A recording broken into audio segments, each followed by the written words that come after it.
and if I were them, I would be too, because you get a perfect chance to study your opponents in this best-of-3 series that's going to happen. So they're going to have everything, like the best scouting possible, just handed to them on a silver platter. And the best part is they're going to be able to see what these two teams are going to want to do in the early game at this level 1 composition.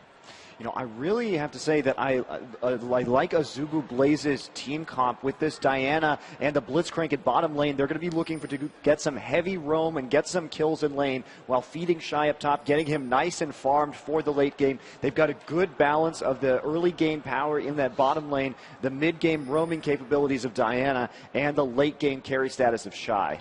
We do see that there's not really going to be a lot of invades or any contestation at level 1, really. A couple of wards have gone down, but they're from actually the side of CLG EU. I can't even really see any being put down from the side of Azubu Blaze, so we might see a little bit of a passive start for the Korean powerhouses, despite that Blitzcrank pickup.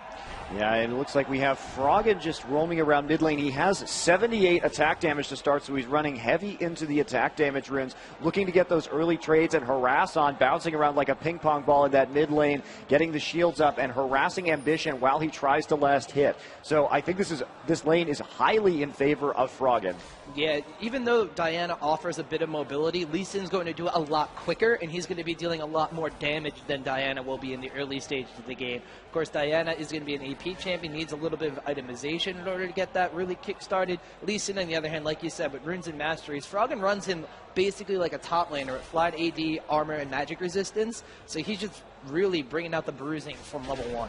Yeah, and it is very, very difficult to play a melee ranged AP mid champion against a bruiser. I've talked to Froggen in the past about his Anivia builds. He also, if Anivia wasn't banned, in the rare instance in a tournament where it wouldn't be, he actually loves to run AD runes on Anivia against champions like Diana and Kassadin, just to get the auto attack harass and win his lane.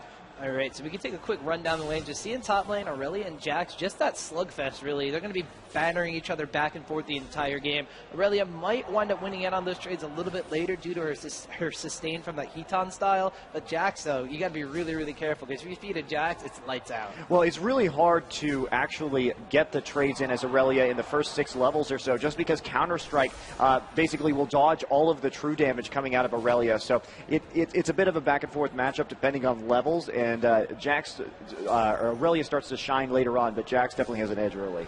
And meanwhile, we talked about this mid lane matchup a little bit. Diana's going to be a little hard pressed for CS and to do really anything against that very mobile, very dangerous Froggen Lee Sin. And this bottom lane here, we do have J-Ree with the Zyra, and there comes the root, and we're going to have an early attack onto Captain Jack. There comes the twisted advance onto Lust Boy, and a grab into turret for Snoop, and that'll be first blood for Captain Jack. Oh, that was just perfectly read by Azubu's squad. They had no wards down in that area. Actually, they're not done yet. Lust Boy going to go back in onto J-Ree, knock him up, but then they're going to wisely back off from that one. Not only that, though, now Captain Jack on Ezreal has a blue buff. He's going to be spamming spells back and forth. Yellow Pete and J-Ree not going to be happy about that one. Yeah, he is maxing Mystic Shot first, interestingly, so he's not looking to actually do sustained trades, hitting Captain Jack with the root, but not a lot of damage right now, clearing out those plants. Yeah, so this bottom lane is going to be a little bit hard-pressed for CS in the beginning stages of this game because of that blue buff on Ezreal as well. They did burn both flashes in order to get that kill on Snoop. It was good positioning, and Lustboy really, really read that one like a pro, being able to knock Snoop up and save the pull for when he tried to run away when there were no minions around. So really great play by Blaze in the bottom lane, although with both those flashes down, there could be a point of contention from that roaming Lee Sin as well as another Maokai gang to get the blue back. Yeah, I think Snoop is going to be really far down, though, and mostly concerned with actually getting and clearing his jungle for the moment. See some damage going down up here in top lane as we see a trade as Shy taking a bit extra damage from that Heaton style, but looks like a very passive lane so far up in top. Yeah, meanwhile, speaking of a non-passive lane, we saw in the middle lane, we had Diana and Lee Sin actually kind of trading blows back and forth. Stupe waiting in the wings over here, potentially going to go getting that twisted advance standing onto Ambition, but perhaps read the play. Ambition's going to wisely back off and go to take some wraiths. Yeah, Ambition so far looking at 29 to 34 CS, so hasn't been zoned out too badly by Froggen at this point in time. Both of these players going to be roaming around to the other lanes later, so when we do have a relatively passive game early and a bit of a mistake by Snoopy getting dragged into the turret by Lustboy's Blitzcrank, this mid-game should actually be quite exciting with a lot of roaming from all of these champions. Top lane, in the meantime, we did see that Shy pushing the lane all the way into the enemy tower, then going back to acquire his own items. Wicked on Raleigh actually went back first, so he's a little bit down in CS, has acquired that Ruby Crystal, but we see Jax going for straight damage to sustain, picking up that Dorian's Blade early to win out in some of these trades, as well as that Vampiric Scepter to sustain himself at least as well as Raleigh is going to be able to. You know, it's always interesting to see how people skill Lee Sin in lane. Void Boy, back when he was playing in top lane all the time, used to really like to skill the Safeguard Iron Will up first. But in this case, we're seeing the Sonic Wave Resonating Strike coming down for a lot more extra damage in that early game. This is something actually that former Legion top laner Cruiser the Bruiser used to advocate a lot. Was he said that people who build Lee Sin defensively won't win games because you don't play him as a passive kind of tank style, you play him as a bruiser. And as we know, Froggen loves playing him like a bruiser. So maxing that Sonic Wave Resonating Strike is not very surprising, especially with how deadly accurate he can be.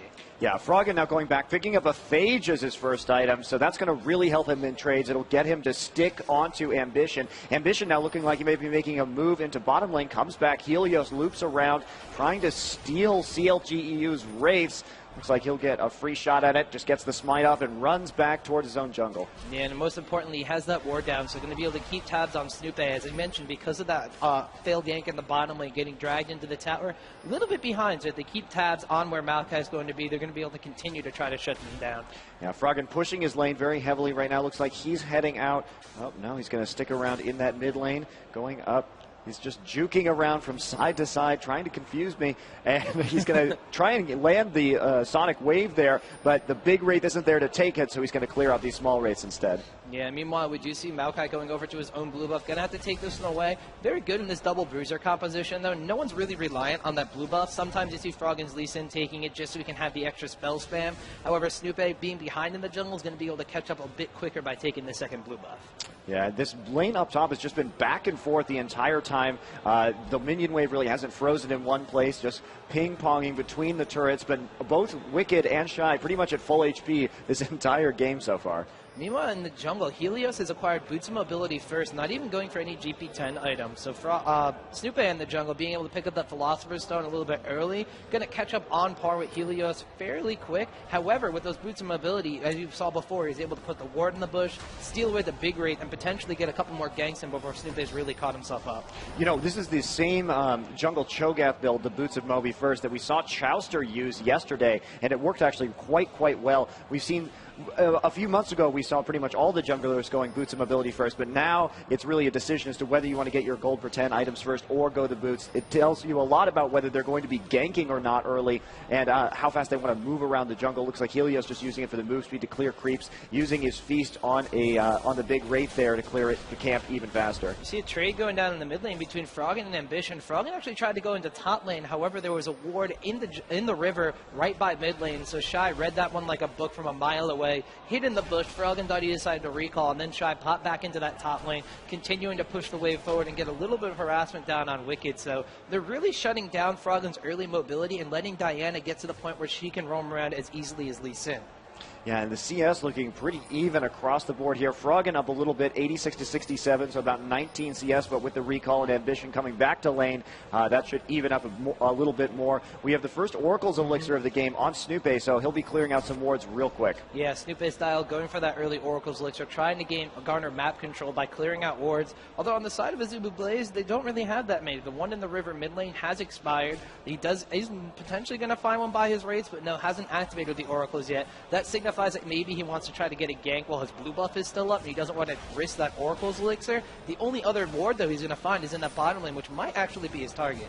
So we see Captain Jack going back and picking up a BF sword as his first item, so not going a typical kind of Phage first Ezreal build, and that's going to make his Mystic Shot, so he has been leveling that ability first. That's going to make it even more powerful. Now it looks like Snoopy's coming around. They do have a ward, and the bind from Zyra will miss. Yes, we actually do have a trade going down to mid lane again. Lee Sin getting very, very low. Diana deciding to try to go in. Froggen's not going to die to that Ignite, though. He is going to have the Safeguard Iron Will Shield, keep him alive. Meanwhile, on top lane, Wicked forced to flash away from Shy, just continuing the pressure with Jax. Counter-Strike was waiting for the stun, but a brilliant flash away from Wicked's going to save him for now.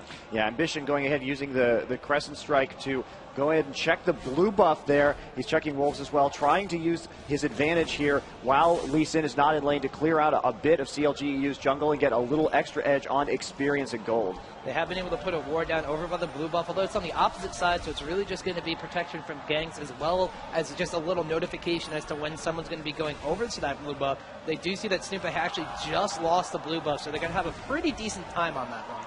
Yeah, Snoopy continuing just going through his own jungle right now, and he is making a move towards, looks like bot lane. So we'll see if he actually tries to relieve some pressure, if he's just going for these little golems. Going to go pick up red buff. Captain Jack with his ever so favorite Bloodthirster first builds, getting that already 109 CS to the 93 of Yellow P. I'm going to attribute a lot of that to the fact he had that early blue buff, and of course the early first blood going down on the Snoop there with that failed gank in bottom lane.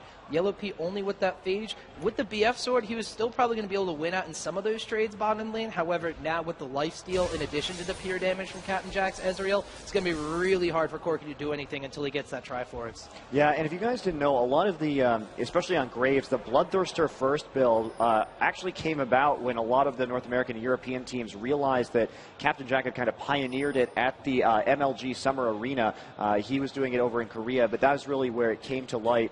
And so it's interesting that his kind of contribution to the League of Legends AD carry scene has been kind of popularizing that Bloodthirster when it was all Infinity Edge before that. Just like we called in the pregame lobby, Wicked already going back, picking up Ionic Spark first, one of my favorite items in the game, so I'm super excited to see this. But because Shies Jackson's been applying so much pressure with his lane and pushing it constantly towards the tower, or at least kind of equalizing it in the middle of the river where it is now, that Ionic Spark is going to start letting Aurelia push back a little bit. So Wicked's either going to be able to split push that top lane or push it out and continue to roam around with that Lee Sin and get some ganks down. Yeah, you can see right now that Wicked has actually purchased a Vision Ward instead of a normal Sight Ward. And this tells me that he wants Froggen to be ganking top lane because Snoopy also has, or already, excuse me, has an Oracle. So that means that Snoopy isn't going to be going top to clear out those wards. Instead, Wicked wants to clear them out himself and open up ganks for top lane while Snoopy focuses on bottom and clearing out his own jungle. Accurate assessment, Monty, as Snoopy is waiting in the Tri-Brush bottom lane. We did see Zyra trying to get those roots down on the Blitzcrank. Unfortunately, did not land. Snoopy is going to have his flash up, so he could potentially just be waiting for JB to land one of those roots in place. Could flash over the wall, twisted advance, but now he looks like he's going to decide to recall, so maybe no action bot lane after all.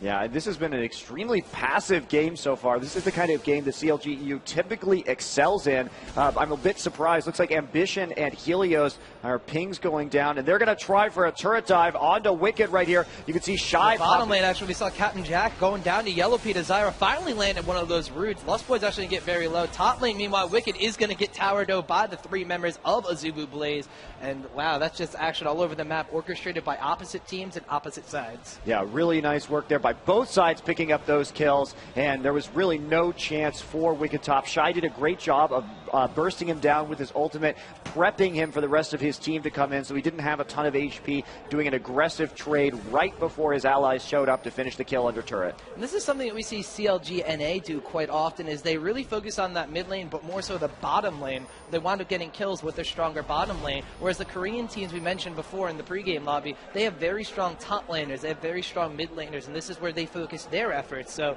it's kind of showing into fruition here. They're camping Wicked on the top lane. They don't want him getting strong on that Aurelia. They know how powerful Wicked can be. However, the bottom lane, even though you hear of Captain Jack and Lust Boy, we saw what they did at the League of Legends Summer Arena, but Yellow Pete, despite that little disadvantage, able to turn it around after Ezreal got first blood in that Bloodthirster and still pick up a kill.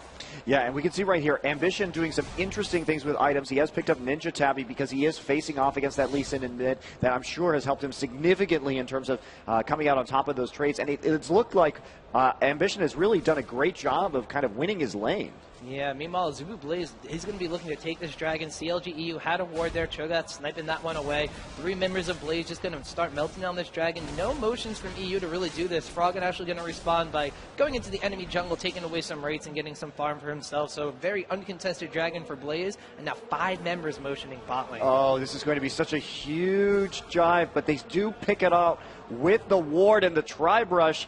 Helios goes back to clear it out. So CLG EU intelligently backing off. In the meantime, we have Snoopy and Wicked pushing that top tower and getting that kill. That was the trade they made for the Dragon up there, and they are going to be able to push lanes extremely quickly with that Ionic Spark. Yeah, bottom lane, they trade tower for tower, though. So Snoopy and Wicked, no real worry about that top lane because they're just going to be pushing down. Froggen actually coming in here, too. They're going to respond by taking 2 towers for 1 on the Dragon, which is a fairly decent trade for CLG EU. Yeah, it does give them a lot of map control up on the upper side of the map. So it looks like Ambition coming up. Are they actually going to get this tower? Moonfall going down, and we do see the eventual Maelstrom hitting the decks, too, in front of the turret. But that's not going to be quite enough, and they're going to have to back off with the turret at around just a few hundred HP. So bottom lane, meanwhile, we did see that Jerry going to go down to Captain Jack. Nice pull from Blitzcrank going down there. Yellowpeak going to give chase, though. He has a lot of HP. Getting knocked up by Blitzcrank will eventually take down Lustboy, but Captain Jack just too strong there. Nets himself a very nice double kill. Well, I mean, that's the power of this early Bloodthirster right there, Tom. Even though Captain Jack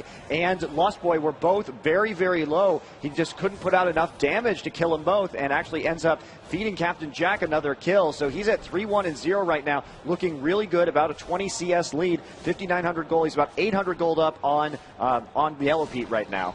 Yeah, and despite him being very, very low, he's healed all the way back up to full just off of that wave and those golems. So meanwhile, Azubu Blaze is going to be pushing down into that mid lane, picks up their second tower of the game.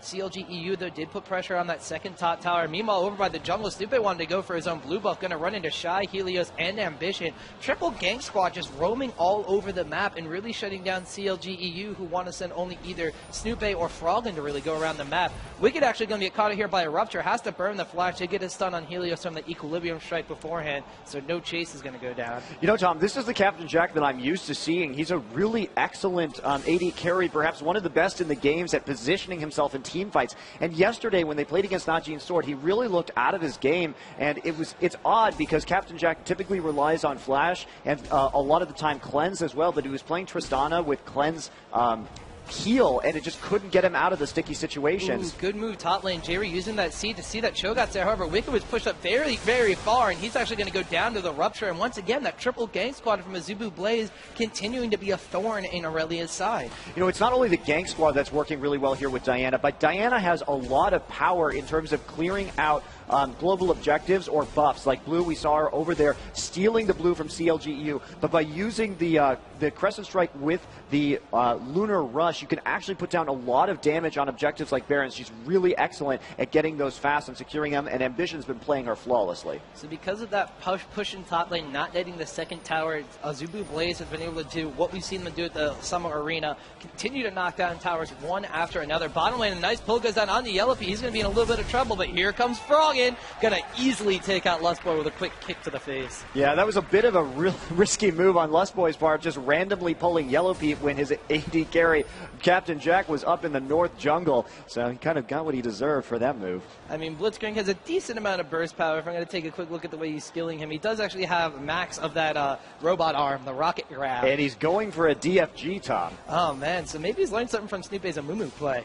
That's a pretty interesting build. We see, actually, Zhonya's Hourglass going to be the first item picked up by Ambition, and he might be going for a DFG a little later as well with that Cage's lucky pick. Yeah, so we do see him. Zanya's Hourglass signifies that they're going to want to be very aggressive early. He's want to jump in, deal as much damage, get that Moonfall down to pull everybody together, and then keep himself alive so that when they try to focus him down, he's going to pop the Zanyas. Rest of his team going to be able to help with the CC. Of course, the Cho'Gath Rush will be able to land so much easier. Counter-Strike from Jax, of course, will be able to stun multiple targets rather than 1 or 2, and then he's going to pop that Zonias. The focus will be all disoriented. He's going to pop out of it and continue to mop up and assassinate everybody. Yeah, it's also, the Zhonya's is a reaction to the low amount of magic damage coming out of CLG EU right now. We have only an Ionic Spark providing AP damage, and Maokai, really. I suppose there's some coming out of Zyra as well, but with the Froggen, Lee Sin, mid, as well as Corki, it's really going to be mostly about blocking that AD damage with the armor into the late game. 156 armor already acquired on Ambition's Diana. That is a very tanky mid lane champion, which you normally don't see that often.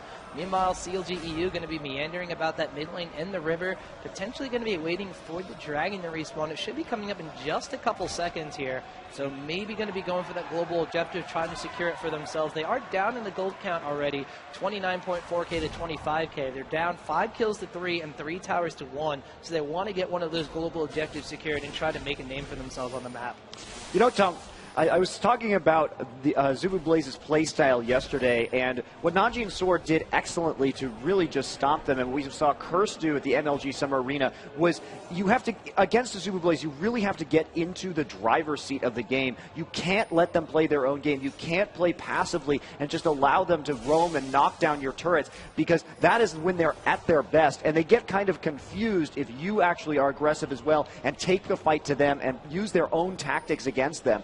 So they're one of the teams where they have a very distinct play style, and if you can do it back to them or prevent them from actually executing on it, they really get very confused and don't know how to end the game. And we're talking about in the Champion Select as well. By picking this double bruiser competition, CLG EU really needed to do that. They're unfortunately playing like their normal play style, where they let the enemy team kind of push onto them, they turtle up, and they're going to be the ones to let the team fall kind of into their late game trap. Unfortunately, with their double bruiser comp, with the itemization that the enemy team's going to be going, we saw CLG NA do this to them last night, where they let the game go to about 40 or 50 minutes while they were doing that double AD carry comp, and they just began to outclass them. Azubu Blaze, if they continue to deny all these global objectives, like we saw them take that dragon just now, they continue to, like you said, push their own game and their own play style onto EU, and EU decides to try to turtle up. It's just not going to work out as effectively as if they had a standard composition. Especially because you can tell that CLG EU is reeling a bit at this point. If we look at Froggen's item build, he's actually been forced to pick up a Last Whisper just because of all of the armor that's coming down from Ambition's Diana.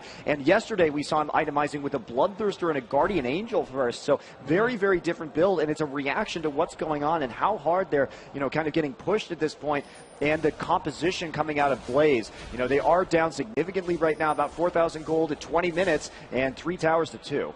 Taking a quick look at the goal counts, we see that Wicked Aurelia not anywhere close to finishing that Wits End yet. Do have more contention over the blue buff from CLGU in their own jungle. Looks like YellowPeak going to have to secure that one for his team, not let it go to Azubu Blaze. Ambition actually already has a blue buff. Wicked Aurelia, though, he's going to go right in there onto the tower. Ambition going to have to flash away. Rupture from Cho'Gath goes down, but he's going to get rooted in place by Zyra, but here comes Shy. Zyra ultimate does go up, pass up everybody from Azubu Blaze. Lustboy's got a flash out of there. Froggen's leasing over the wall, not going to connect with the Sonic Wave on the Lustboy, so Azubu Blaze now going to be forced back, but they popped a lot of cooldowns from EU. Yeah, and the thing about the EU using the Zyra ult right there was that it did knock them all up, but that was such a defensive maneuver. There was really no way that they were putting damage on them while they were in that knock-up animation. So they're just going to return right back to this turret without it even being there this time and continue the pressure. There's the grab onto Wicked. Shy going in under the turret. Will he be able to get the kill? Ignite down on Wicked. Shy backing up. There's the Zyra route. And he looks like he's going to get away. And the ticking of the Ignite will take down Wicked. Oh, but YellowPeak and Froggen not done yet. Going forward, trying to chase after Azubu Blaze. They're going to wind up diving onto Ambition. Twisted Advance does go down from Snoopay. Then from Maelstrom as well. Oh, Ambition's going to go right back onto the J-Re. Froggen getting knocked up actually is not going to get pulled there by Lustboy. YellowPeak in the meantime trying to run away. Shy decides to come back in, but he's going to get melted down by Froggen. But double kill now by Captain Jack. Cho'Gath's going to wind up mopping up Froggen as well, and they're in a very dangerous spot. Jerry's passive not be able to do anything. Triple kill acquired by Captain Jack, and that is the ace on CLG EU. And look at how low everybody on Azubu Blaze is. Lustboy, Ambition, and Helios almost dead,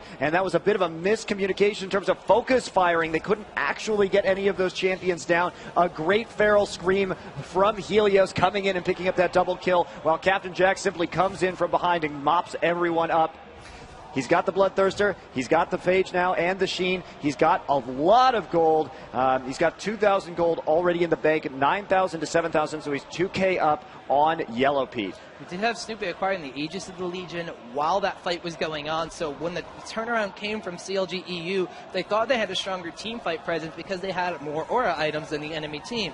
Actually, now Cho'Gath having acquired his own Aegis of the Legion is going to kind of cancel the effect out, so they thought they were able to go in there, but like I mentioned before, the previous engagement, popping that Zyra ultimate meant that they didn't have that for the next fight, and that really burned a lot of cooldowns. Flashes went down as well. Shy left onto Wicked while he flashed, so they did have Shy go into the tower. Actually, Snoopy going to get caught out here. Azubu Blaze not letting up on the aggression. There's that gang squad going down. Wicked's actually going to walk into it as well. Captain Jack from behind. Wicked's not going to be able to get out of this one, but here comes the rest of CLG EU. We're going to have YellowPeak actually Valkyring over the wall on the Lustboy. Meanwhile, Helios going to mop up that kill onto Wicked. Lustboy pots the mana barrier. He's going to run away. J Jerry in a very bad spot now. Yelpy getting jumped on by Shy. Froggen's Lee Sin comes in on the Captain Jack trying to get the kill.